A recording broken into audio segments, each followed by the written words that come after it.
নমস্কাৰ ছাত্ৰ ছাত্ৰীসকল, বিকাশ এডুকেশ্যন চেনেলৰ সকলোকে আকৌ পুনৰ স্বাগতম জনাইছোঁ। আজি আমি এইটো ভিডিঅ'তে আলোচনা কৰিম যে অসম জাতীয় বিদ্যালয় ক্লাছ 5ৰ অসমীয়াৰ পাঠ নং 6 বকুল নাৱৰীয়া। ইয়াৰ আজি প্ৰশ্ন উত্তৰখিনি গোটেইখিনি আজি আলোচনা কৰিম। তেনেহ'লে ভিডিঅ'টো স্কিপ নকৰাকৈ শেষলৈকে চাই থাকক।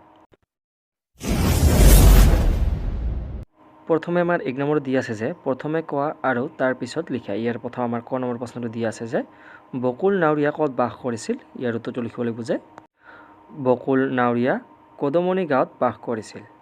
খ নম্বৰ প্ৰশ্নটো কৈছে যে বকুলে গাঁওবাসীক কিদৰে সহায় কৰে। ইয়াৰ উত্তৰটো লিখিব লাগিব যে নদীৰ দুয়ো পাৰৰ মানুহক ইপাৰ সিপাৰ কৰি বকুলে গাঁওবাসীক সহায় কৰে। গ নম্বৰটো কৈছে যে প্ৰশ্নটো যে বকুলৰ নাওখন কিহেৰে সজা। ইয়াৰ উত্তৰটো লিখিব লাগিব যে বকুলৰ নাওখন উৰিয়াম কাঠেৰে সজা আছিল। এনেকৈ লিখিলে হৈ যাব। তাৰপিছত প্ৰশ্নটো দিয়া আছে ইয়াৰ পিছৰখিনি। খ নম্বৰটো যে লগি মানে কি। ইয়াৰ উত্তৰটো লিখিব লাগিব যে নাও চলাবলৈ ব্যৱহাৰ কৰা দীঘল বাহকে লগি বুলি কোৱা হয়। তাৰপিছত 19 নম্বৰ প্ৰশ্নটো দি আছে যে কাৰ মাতত বকুল চক খাই উঠিছিল। ইয়াৰ উত্তৰটো লিখিম যে যদু মাষ্টৰৰ মাতত বকুল চক খাই উঠিছিল। তাৰপিছত প্ৰথম 6 নম্বৰ প্ৰশ্নটো দি আছে যে বাৰিষাৰ ফৰাৰ নৈত বকুলে কিয় জাপ মাৰিছিল আৰু তাৰপিছত কি হৈছিল। ইয়াৰ উত্তৰটো লিখিব লাগিব যে বাৰিষাৰ ফৰাৰ নৈত বকুলৰ নাওখন বান্ধি থোৱা ৰছীডাল ছিঙি নদীৰ সোঁতত যোৱা দেখি জাপ মাৰিছিল। তাৰপিছত সি নাওখন উদ্ধাৰ কৰিবলৈ সক্ষম হৈছিল। এইখিনি লিখিলে হৈ যাব। তাৰপিছত আমাৰ নেক্সট 2 নম্বৰখিনি দি আছে যে কোনে কাক কিয় কৈছিল। ইয়াৰ উত্তৰটো ক নম্বৰটো প্ৰথম দি আছে যে নহয় মানে দাদাই এই হিংখনৰ কথাকে ভাবি আছ। ইয়াৰ উত্তৰটো লিখিব লাগিব যে উক্ত কথাষাৰ বকুলে যদু মাষ্টৰক কৈছিল। খ নম্বৰ প্ৰশ্নটো দি আছে যে হয়নে বকুল তই ঠিকেই ভাবিছ। ইয়াৰ উত্তৰটো লিখিব লাগিব যে উক্ত কথাষাৰ যদু মাষ্টৰে বকুলক কৈছিল। এনেকৈ লিখিলে হৈ যাব। তাৰপিছত নেক্সট আমাৰ 3 নম্বৰ প্ৰশ্নখিনি দি আছে ইয়াৰ পিছৰ বাক্য সাজা। ইয়াৰে প্ৰথমটো দি আছে আমাৰ ইপাৰ সিপাৰ। এইটো এনেকৈ বাক্য ৰচনা কৰিম যে নদী এখন ইপাৰ সিপাৰ হ'বৰ কাৰণে নাওৰ প্ৰয়োজন। তাৰপিছতটো দি আছে যে কেও কিছু। এইটো লিখিব লাগিব যে বকুলৰ কেও কিছু নাছিল।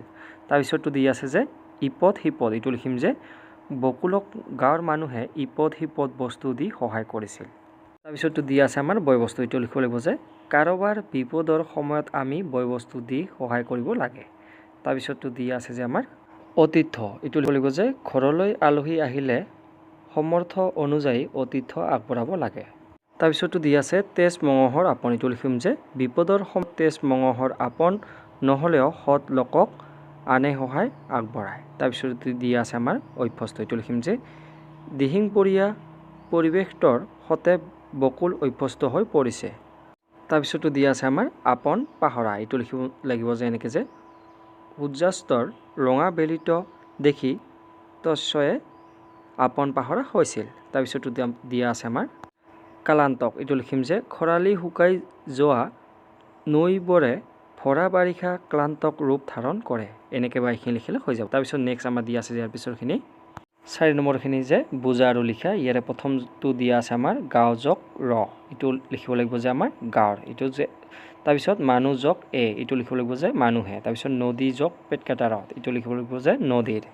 তাৰপিছত আমাৰ দি আছে যে দিহিং যোগ এ। এইটো লিখিব লাগিব যে দিহিঙে। তাৰপিছত নাও যোগ এৰে। এইটো লিখিব লাগিব যে নাৱৰে। তাৰপিছত দিহিং যোগ অক। এইটো লিখিম আমি দিহিংক।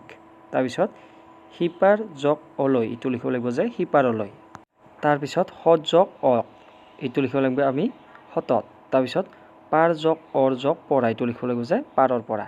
এনেকৈ বা এইখিনি লিখিলে হৈ যাব আজিলৈ ইমানে।